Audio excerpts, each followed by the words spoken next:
মসজিদে ডাকলে বিরোধ দিকে চলে যায়, মসজিদে ডাকলে অন্যদিকে চলে যায়। আজান শুনলে শয়তান ফালাই যায়, আর এখন দেখি আজান শুনলে মুসল্লি ফালাই যায় নামাজ না পড়ে। আমাদের মধ্যে এবং মানুষও মিনাল জিন্নাতি ওয়ান নাস, মিনাল জিন্নাতি শয়তান কয় রকম, আমার কথা নয়, আল্লাহর কথা। দেখেন এবার পড়ে যান। কুল আউযু বিরাব্বিন নাস মালিকিন নাস ইলাহিন নাস মিন শাররিল ওয়াসওয়াসিল খান্নাস আল্লাযী ইউওয়াসওয়িসু ফি সুদুরিন নাস মিনাল জিন্নাহ। জিন হচ্ছে শয়তান, ওয়ান নাস জিন শয়তান আছে, ইনসান শয়তান আছে।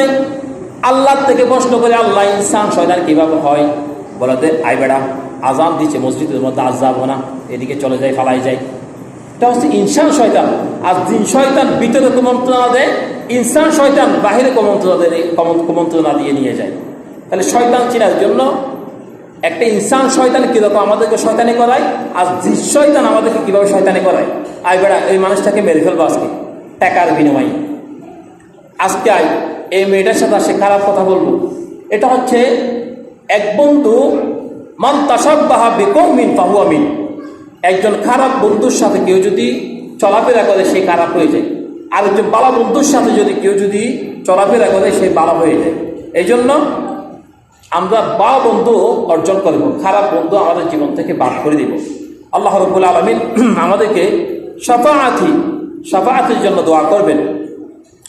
অন্য একটি আয়াতের মধ্যে আল্লাহ সুবহানাহু ওয়া তাআলা বললেন, ইয়াওমাইযিন লা তানফাউশ শাফাআতু ইল্লা মান আযিনা লাহুর রাহমানু ওয়া রাদিয়া লাহু কওলা।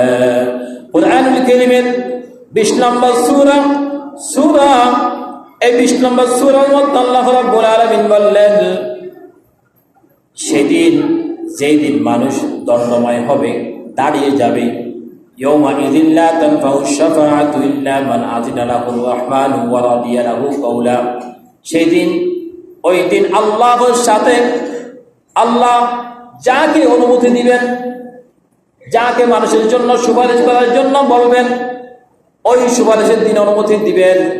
এর সব কথা ছাড়া, ওই নবীর কথা ছাড়া অন্য কোনো কেউ অনুমতি ছাড়া কথা বলতে পারবে না। দুনিয়াতে কত নবী থাকবে সেদিন, ওই আখিরাতে নবী থাকবে, রসুল থাকবে, সাহাবীরা থাকবে, আউলিয়া কেরাম থাকবে। আল্লাহ সুবহানাহু ওয়া তাআলা বলবেন, শুধুমাত্র আমার হাবিব ছাড়া আর কেউ কথা বলতে পারবে না। আল্লাহু আকবার। তিনি একজনই কথা বলবেন। আর ওনার সুপারিশ যদি আমরা পাই তাহলে যাবো জান্নাতে, যদি না পাই তাহলে আমরা যাব জাহান্নাম।